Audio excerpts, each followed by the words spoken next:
नागपूर येथे काल महाराष्ट्र मंत्रिमंडळाचा विस्तार झाला।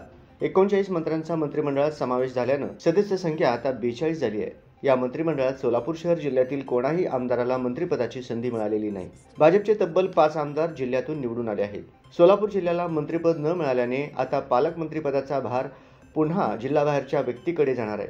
मंत्रिमंडळात स्थान न मिळाल्याने नागरिकातून विशेषतः भाजप समर्थकातून नाराजीचा सूर आहे। सोलापुरातून माजी मंत्री विजयकुमार देशमुख किंवा सुभाष देशमुख, अन्यथा या देशमुख वादाला कंटाळून देवेंद्र फडणवीस यांचे निकटवर्ती असलेले अक्कलकोटचे सचिन कल्याण शेट्टी किंवा मंगळवेढ्याचे समाधान आवताडे यांना तरी मंत्रिमंडळात स्थान मिळणार असल्याची चर्चा होती। मात्र सर्व चर्चा फोल ठरली। आता सोलापूर जिल्ह्याच्या पालकमंत्रीपदी परत चंद्रकांत पाटील किंवा दत्तात्रय भरणे मामा यांची वर्णी लागण्याची शक्यता आहे। फडणवीस सरकारचा शपथविधी सोहळा पार पडणार आहे। 39 नेते मंत्रिपदाची शपथ घेणार असल्याची माहिती समोर येत आहे। त्यातच आता उपमुख्यमंत्री अजित पवार यांनी मोठे विधान केले आहे। मंत्रिपदाच्या फॉर्म्युल्यावर महायुतीत एकमत झाले असून मंत्र्यांना अडीच वर्ष संधी देण्याचे ठरले आहे। त्यामुळे आज शपथ घेणारे मंत्री 2.5 वर्षासाठी असतील असे अजित पवार म्हणाले आहेत। महायुती सरकारचा काल शपथविधी सोहळा पार पडला।